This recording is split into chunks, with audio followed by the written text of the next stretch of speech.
दोस्तों हम सबने तो वैसे सुना है कि कुत्ते की दुम कभी सीधी नहीं होती, लेकिन लेटेस्ट डेवलपमेंट यही बता रही है कि 15 तारीख को पाकिस्तान इंडिया के खिलाफ मैच खेलने को मान गया है। पिछले हफ्ते पाकिस्तान क्रिकेट बोर्ड ने फाइनली आईसीसी को ऑफिशियली कंफर्मेशन दी थी कि वो इंडिया के खिलाफ नहीं खेलेंगे, जिसके बाद आईसीसी और पीसीबी के बीच बैकडोर कम्युनिकेशन चल रहा था। एक कॉन्ट्रैक्ट होता है, कमिट किए हैं वो आपको खेलने पड़ेंगे, अगर नहीं किया तो कॉन्ट्रैक्ट टूट जाएगा, और कॉन्ट्रैक्ट टूटा तो उसके बाद जो बेनिफिट बोर्ड को मिलते हैं वो नहीं मिलेंगे। हालांकि एक टर्म होता है जिसको कहते हैं फोर्स मेजोर, इसका इस्तेमाल करके आप कॉन्ट्रैक्ट से बाहर भी निकल सकते हैं और आपके ऊपर कोई पेनल्टी नहीं लगेगी। ये अक्सर तब यूज किया जाता है जब वॉर हो जाए, नेचुरल कैलामिटी हो जाए, या कोई ऐसी घटना हो जाए जिसकी अब किसी देश की गवर्नमेंट का अपनी क्रिकेट टीम को खेलने से रोक देना वैसे तो फोर्स मेजोर में आता है। पाकिस्तान ने यही फोर्स मेजोर इस्तेमाल किया, लेकिन आईसीसी ने कहा कि आपको ये बताना पड़ेगा कि आखिर आप इसका इस्तेमाल क्यों कर रहे हैं, आपकी गवर्नमेंट ने क्यों मना किया खेलने के लिए। वहां पर पाकिस्तान की आर्ग्यूमेंट वीक पड़ गई, क्योंकि बांग्लादेश की सॉलिडारिटी में वर्ल्ड कप का गेम न खेलना ये बड़ी बेवकूफी भरी बात है और ये बात स्वीकार नहीं की जा सकती। इसीलिए फोर्स मेजोर लागू नहीं हो सकता, और ये लागू नहीं हो सकता इसका मतलब है कॉन्ट्रैक्ट टूट जाएगा और पाकिस्तान के ऊपर बहुत सारे सैंक्शंस लगेंगे। तो अभी तक जो पाकिस्तान उछल रहा था वो इसी बेसिस पे उछल रहा था कि फोर्स मेजोर है, इसका इस्तेमाल कर लिया जाएगा तो बिना खेल के निकल लेंगे और पैसे का भी नुकसान नहीं होगा। लेकिन अब जब उनको पता चल गया कि पैसे का नुकसान होने वाला है तो उन्होंने वापस कटोरा हाथ में, पाकिस्तान इंडिया के खिलाफ वर्ल्ड कप का मैच खेलने को तैयार है।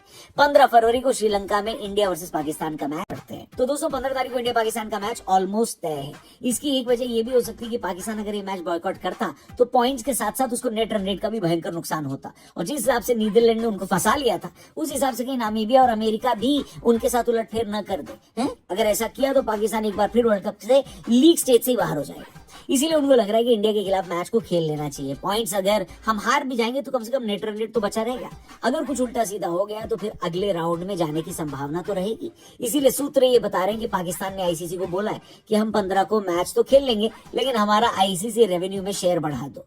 ले लिया वापस कटोरा हाथ में, देखिए बड़ा हरामी हो बेटा। इसके अलावा उन्होंने एक और डिमांड रखी कि इंडिया के साथ हमारे बायलैटरल सीरीज चालू करवाओ। मतलब एक टाइम पर तो ये लोग कह रहे हैं कि वर्ल्ड कप में इंडिया के साथ नहीं खेलेंगे, फिर डिमांड रख रहे हैं कि खेल लेंगे लेकिन हमारा बायलैटरल भी रखवाओ। वैसे सुनने में आया कि आईसीसी दूसरा वाला काम तो नहीं करवा सकती, लेकिन इनका शेयर बढ़ सकता है। बेसिकली एक एम्प्लॉई जो कंपनी छोड़ना चाह रहा है उसको कंपनी ज्यादा पैसा देकर रोक लेगी और फिर वही होता रहेगा, कंपनी में एम्प्लॉय की बेइज्जती। वैसे ही 15 तारीख को पाकिस्तान की भी बेइज्जती तय है।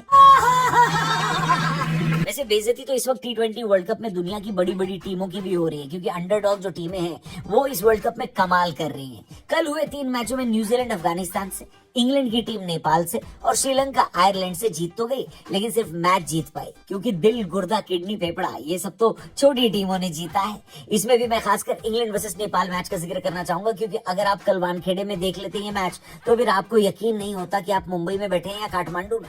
दुनिया भर से नेपाल के क्रिकेट सपोर्टर अपनी टीम को सपोर्ट करने पहुंचे थे और मुंबई में उनकी टीम ने क्या बेहतरीन शो दिखाया है। इंग्लैंड जैसी 2 टाइम वर्ल्ड चैंपियन टीम से सिर्फ 4 रन से हारे। अगर आखिरी ओवर सैम करन ने बढ़िया न फेंका होता तो समझ लो कि नेपाल ने इंग्लैंड का गेम बजा